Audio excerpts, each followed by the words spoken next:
Relance du dialogue rompu après 4 mois de grève. Le chef de l'État Idriss Déby Itno a rencontré ce matin les centrales syndicales du pays. C'était au palais présidentiel. Le réseau tchadien Sagdi, le tronçon Waliangeli, plus le pont sur le Logon liant la capitale à la ville camerounaise de Kousseri viennent d'être inaugurés ce matin. Le chef de l'État lui-même a présidé la cérémonie. Détail dans ce journal. À suivre également dans ce journal la remise officielle des cartes biométriques aux forces de défense et de sécurité. C'était ce matin au centre de délivrance des cartes biométriques.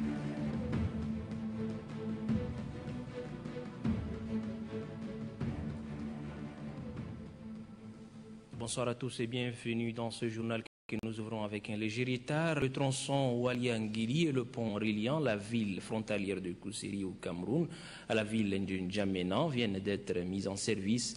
La cérémonie marquant cet événement a eu lieu ce matin au poste frontalier d'Ngeli en présence du chef de l'État Idriss Déby Itno. La République du Cameroun est représentée par le ministre de l'administration du territoire et de la décentralisation. D'éminentes personnalités ont rehaussé de leur présence cette cérémonie. Adoum Abdelkader.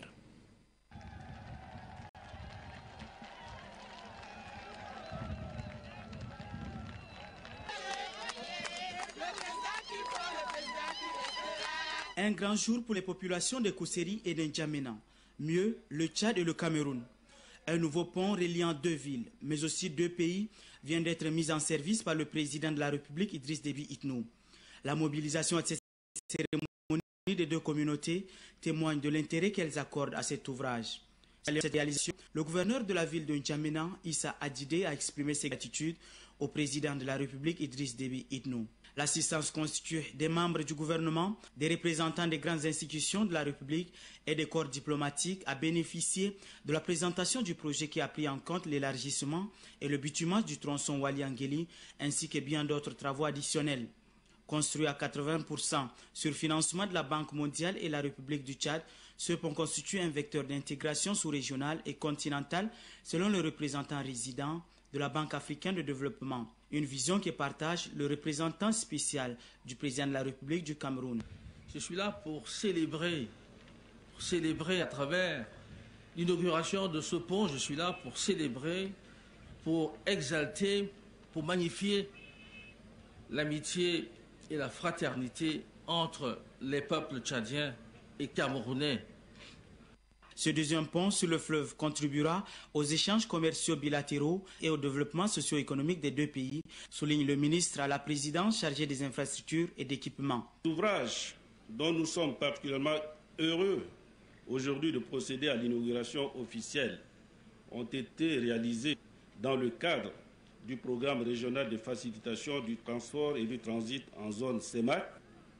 La finalité de ce programme est de contribuer à l'accroissement des échanges intracommunautaires au sein de la communauté économique et monétaire de l'Afrique centrale. Long de 230 mètres avec deux voies de circulation, ce pont a nécessité un investissement conséquent. Il s'inscrit dans la réalisation du corridor entre trois pays de la zone CEMAC. Il s'agit du Cameroun, de la République centrafricaine et du Tchad. La Banque africaine de développement, la Banque mondiale, l'Union européenne constituent les différents partenaires. Le président de la République, tout en indiquant l'importance de ce pont pour le Tchad et la sous-région, a remercié les partenaires qui ont contribué à la réalisation de ces ouvrages. Suivez plutôt le chef de l'État. Vous connaissez la valeur de cet ouvrage qui est extrêmement nécessaire, je dirais même plus que nécessaire pour les échanges entre le Tchad et le Cameroun, mais surtout c'est une porte de sortie du Tchad vers l'extérieur à travers ce pont et à travers le Cameroun. Je voudrais donc dans des fraternités de saluer mon frère le président Paul Biya pour aider le peuple tchadien et surtout sa participation active pour le désenclavement du Tchad et aussi sa participation active pour l'intégration de la sous-région, de la CEMAC, au-delà de la CAC aussi. Ce pont qui enjambe le Logone est un ouvrage réalisé par un partenaire, la BAD. Je voudrais ici saisir l'occasion pour transmettre mes salutations fraternelles, mes encouragements, mes remerciements au président du groupe de la Banque africaine, M. Boudonal Eberkou. J'espère que son représentant ici, mon frère, le représentant de la BAD, transmettra ses encouragements à mon frère, le président du groupe de la Banque africaine de développement. Il faudra cet ouvrage, comme les uns et les autres ont dit, soit bien entretenu et faire un bon usage, surtout un bon usage. Cela concerne de l'aide d'administration tchadienne et camerounaise. Il s'agit des départements concernés, mais aussi des forces de l'ordre, la police, la gendarmerie, la douane et le ministère en charge des infrastructures, que strictement soient observés les critères de poids, de manière à ce que ce pont-là dure le plus longtemps possible. C'est une exigence. Je voudrais aussi féliciter et remercier l'entreprise de CGECOC et Louis Berger, l'entreprise de contrôle, qui ont réalisé ce joyeux. Au-delà de ce pont, unique porte de sortie du Tchad vers le monde extérieur en passant par le Cameroun, il y a un défi important pour le Tchad à relever. Nous avons besoin de désenclavement, certes, mais surtout la mise en valeur des ressources naturelles du Tchad.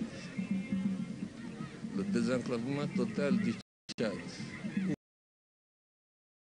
ou même de la République centrafricaine, ne peut pas réagir.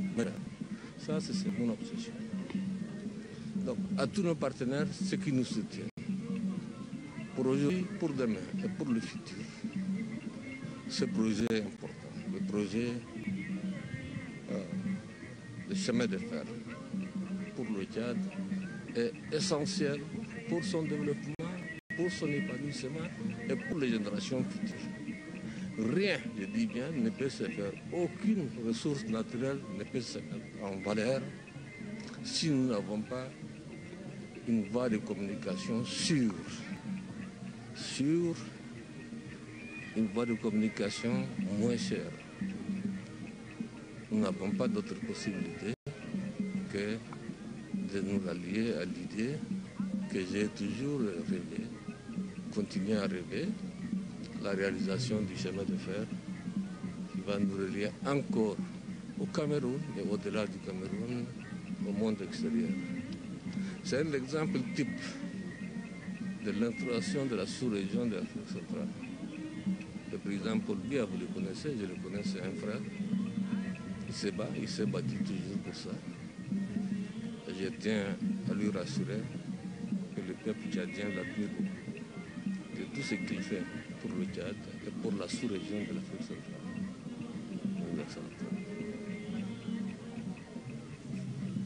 À mon frère, le président de la BAD, ou son représentant, mon frère qui est ici, vient de lancer encore d'autres projets dans les infrastructures. Je lui dis merci de cette disponibilité. Merci beaucoup de cette disponibilité. C'est vraiment notre satisfaction à mon frère, le président de la Banque Donald. Il appartient maintenant, je crois que cet ouvrage à nos institutions d'intégration sous-régionale, CEMAC-CAC, devrait davantage, n'est-ce pas, pour trouver des solutions pour le désenclavement total du Tchad et de la République centrafricaine. Je ne peux pas l'oublier aussi. C'est un pays qui a besoin, comme le Tchad, un désenclavement. Je le disais en titre, le président de la République a rencontré ce matin les centrales syndicales pour relancer le dialogue rompu après 4 mois de grève. 5 centrales ont répondu à l'appel du chef de l'État pour une rencontre qui augure d'une suite positive. Saint-Ishmantar. 5 centrales syndicales ont répondu à l'appel du chef de l'État. La CLTT, la CST, la CSIT, la CIST et l'UST, initiatrices du mouvement de grève qui dure depuis 4 mois dans le pays. Les responsables des travailleurs seront restés plus de 2 heures dans la salle d'audience avec le chef de l'État. Une rencontre voulue par le président Idriss Déby Itno et saluée par les centrales syndicales. Car pour les travailleurs, après 4 mois de crise sociale et la rupture du dialogue, l'intervention du premier responsable de la nation arrive à point nommé. Il nous souviendra que d'ailleurs l'année dernière, en 2011, dans les mêmes conditions, il nous avait reçus. Et je crois que c'est le prolongement donc de cette logique. Et tout ce qu'on peut retenir, c'est que le chef de l'État s'engage à s'investir personnellement pour aider à dénouer donc cette crise-là. Et en tant que premier Tchadien, nous pensons que si le problème est finalement à son niveau et avec son investissement, que nous pourrons d'ici là sortir de cette crise. Et même si pour l'heure on ne parle pas encore de la reprise du travail chez les grévistes, du côté du gouvernement on estime qu'un pas a été franchi et qu'avec l'implication du chef de l'État, la crise devrait être résolue. Pour le moment, ce serait prématuré de dire qu'il y a des propositions concrètes qui ont été faites. C'est une relance en fait du dialogue. Et il y a un cadre légal qui est prévu, c'est le comité de dialogue social. Nous allons nous retrouver tous au niveau du gouvernement avec les syndicats au niveau du comité de dialogue social. Et à partir de là, tout va être mis sur la table et de part et d'autre, peut-être des concessions vont être faites. Parce que dans un dialogue, il faut que chacun fasse un pas vers l'autre.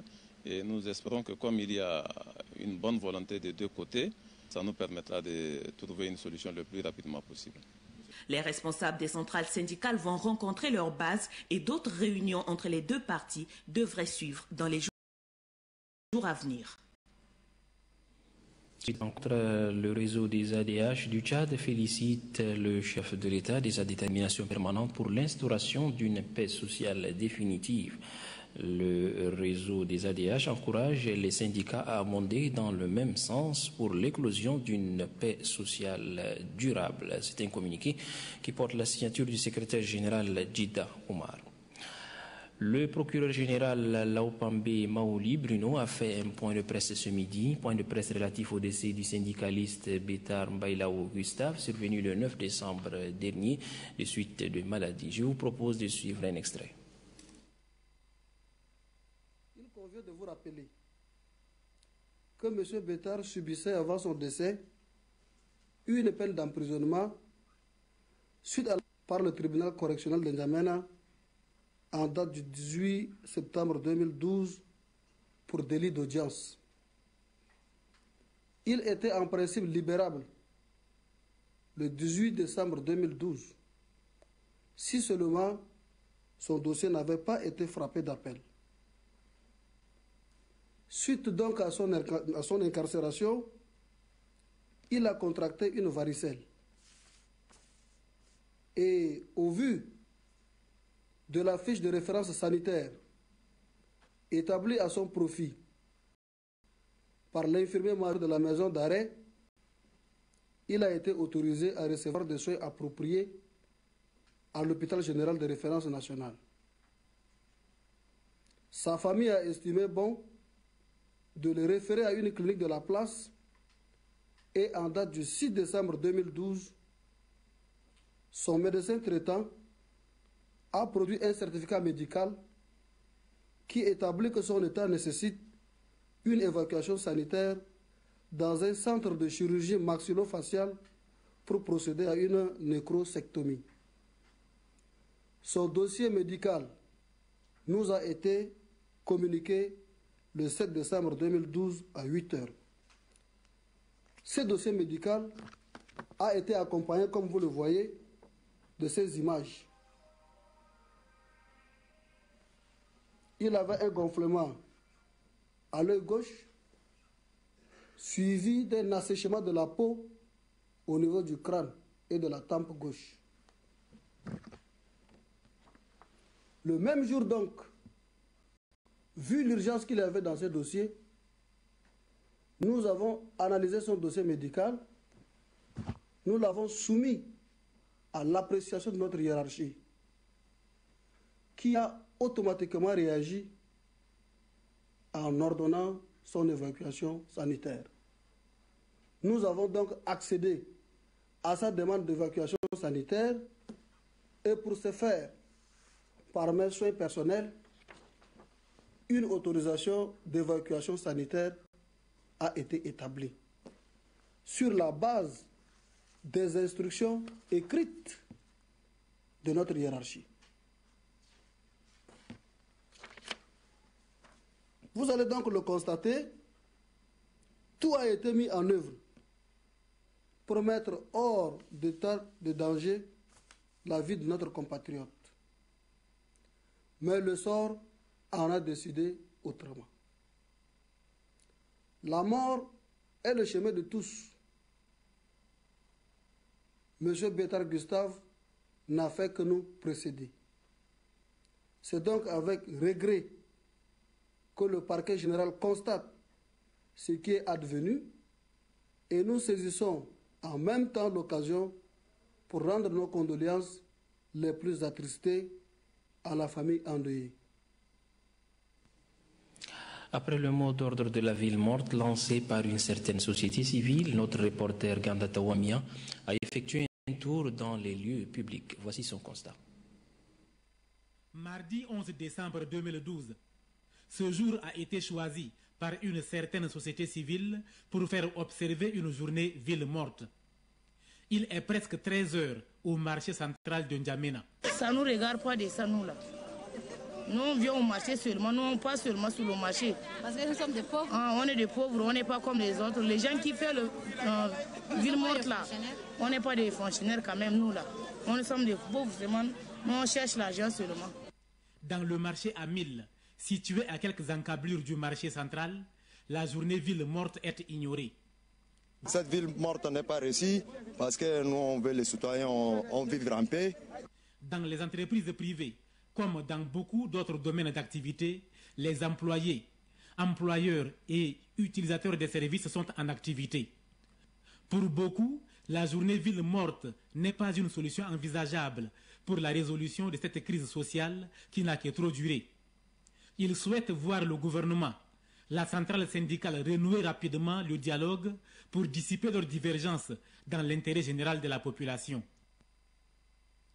L'Alliance des associations de défense des droits humains et de l'environnement au Tchad a aussi réagi par rapport à ce mot d'ordre. Un point de presse relatif à ce sujet a été organisé ce matin à la Bibliothèque nationale. Suivez plutôt le président de la dite association, Abba Daoud Sonandjidi.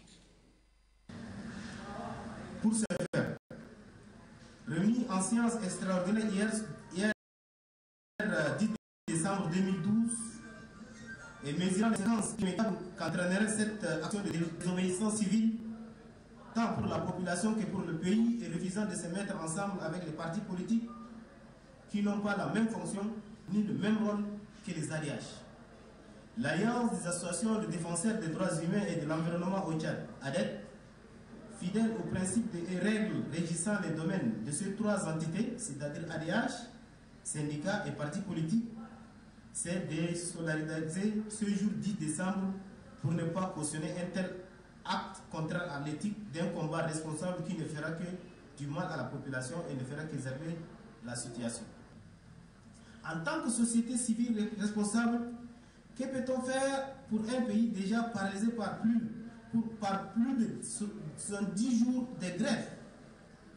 C'est en ça que l'action de la société civile se trouvera justifiée. Une réponse à cette question consiste à la responsabilisation du pouvoir public, c'est-à-dire le dialogue entre société civile, particulièrement les syndicats, les ADH et la société politique, c'est-à-dire le Parlement et le gouvernement. Dans l'actualité, le Premier ministre Emmanuel Nadingar a reçu hier en audience le directeur des opérations de la Banque mondiale pour le Tchad, Ousmane Diagana. L'entretien a porté le renforcement du partenariat entre le Tchad et cette institution financière internationale. Ramadé Hassan. Au cours de cette audience, le Premier ministre Emmanuel Nadingar et son hôte, le directeur des opérations de la Banque mondiale pour le Tchad, Ousmane Diagana, ont parlé de l'évolution des dossiers portant sur les programmes et projets de la Banque mondiale au Tchad. Le chef de gouvernement s'est réjoui de l'excellence du partenariat entre la Banque mondiale et le Tchad. Cette institution internationale intervient dans plusieurs secteurs de développement. Il s'agit entre autres de l'agriculture, de la santé, de l'éducation, du transport, du développement local et de l'environnement. Selon le représentant de la Banque mondiale, tous les programmes visent à améliorer les conditions de vie de la population. Il a réaffirmé la volonté de la Banque mondiale d'accompagner le Tchad dans le processus de son développement socio-économique dans le cadre de programmes initiés par le chef d'État. Diagana de faire un peu le tour d'horizon de la coopération entre la Banque mondiale et le Tchad. Vous savez que c'est une coopération qui est dynamique, qui évolue, et donc la Banque mondiale a augmenté son portefeuille d'opérations, de projets, et donc c'est un dialogue qui est constant, et donc je crois que d'après ce que nous avons vraiment observé, les choses évoluent, et donc c'est un partenariat qui est important parce que c'est tout l'appui que la banque peut apporter au Tchad dans ses efforts de développement économique et social. Le représentant mondial Jean-Claude Brou a profité de l'audience pour annoncer au Premier ministre Emmanuel Nadingar la fin de sa mission au Tchad. Après avoir passé plus de 2 ans au pays, Jean-Claude Brou dit avoir gardé de très bons souvenirs du Tchad. J'ai eu une coopération extrêmement positive avec l'ensemble des membres du gouvernement, et donc grâce à leur soutien, nous avons pu apporter notre modeste contribution au renforcement de la coopération entre le Tchad et la Banque mondiale. Je garde un souvenir extrêmement profond. C'est un pays frère, je me suis senti comme chez moi ici, et donc c'est avec beaucoup d'émotion que je pars. Le représentant résident de la Banque mondiale au Tchad, Jean-Claude Brou, a affirmé qu'il quitte le pays avec le sentiment d'avoir bien accompli sa mission grâce aux nombreux soutiens des autorités tchadiennes. Après cette rencontre avec le chef du gouvernement, le directeur des opérations de la Banque mondiale était face à la presse. Avec la presse, Ousmane Diagara a fait la lumière sur le départ du représentant résident de la Banque mondiale, Jean-Claude Brou, la coopération entre le Tchad et la Banque mondiale et l'initiative PPTE. Suivez plutôt.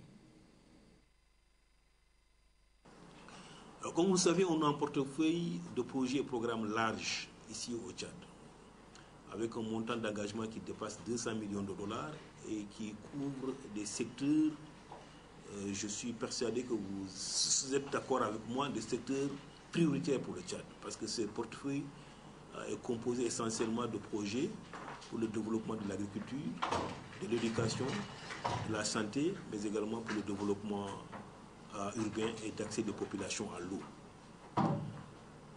Sur les 2 dernières années seulement, nous avons préparé 3 nouveaux projets au Tchad. Un projet pour l'amélioration de la production agricole au Tchad, de 20 millions de dollars.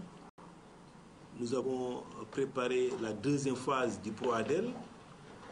Nous avons également préparé un projet de développement urbain. Et récemment, la Banque mondiale aussi, avec d'autres partenaires, vient de compléter la préparation d'un programme d'éducation au titre du partenariat mondial pour l'éducation qui permettra au Tchad d'avoir accès à un montant de 41 millions de dollars pour le développement d'un système éducatif auquel la Banque mondiale va ajouter un montant de 15 millions de dollars. Donc c'est avec beaucoup de satisfaction que je vois ce programme se décliner. Et notre souhait, évidemment, c'est de voir l'exécution de ce projet se faire plus rapidement pour qu'il se traduise par des bénéfices concrets en faveur des populations tchadiennes. Le projet de loi autorisant le président de la République à ratifier l'accord de financement du programme régional du réseau de télécommunications haut débit en Afrique centrale, CAB, vient d'être voté par les députés à la plénière de ce matin. L'objectif de ce projet de loi est de relier le Tchad à l'extérieur afin d'aboutir à des débouchés socio-économiques. Reportage Noubadoumba Italomadi. C'est d'une manière unanime que les 124 députés présents ont autorisé le président de la République à ratifier l'accord de financement du programme régional des réseaux de télécommunications haut débit en Afrique centrale. C'est après un moment d'échange entre le président de la commission, Gali Gatangote, le premier vice-président de l'Assemblée nationale, Idriss Ndélé, et le ministre en charge du département, Ngué Baoué, que les députés ont accepté de voter favorablement ce projet de loi. Le projet de connexion du Tchad à l'extérieur par la fibre optique est l'un des projets intégrateurs et novateurs qui visent à sortir le pays de son enclavement interne et externe. C'est dans cette optique que l'Assemblée nationale a saisi la commission communication, nouvelles technologies de l'information et de la communication, droits fondamentaux des libertés, pour un avis sur le projet de loi qui vient d'être voté. Le projet devrait étendre la couverture géographique et l'utilisation des services de réseau à haut débit à l'échelon régional et réduire le coût. Ce projet soumis à l'Assemblée concerne N'Djamena Adré en direction du Soudan, Doba Bemal en direction de la RCA, N'Djamena Kaiga au Nigeria est encore en cours d'évaluation. Le gouvernement veut augmenter l'accès illimité à l'Internet à haut débit et à la télédensité pour les citoyens tchadiens. Le Tchad compte aussi obtenir plusieurs retombées telles que l'accessibilité des opérateurs économiques à un réseau fiable des bandes à moins coût, des services de formation tels que télémédecine, téléformation, banque et commerce.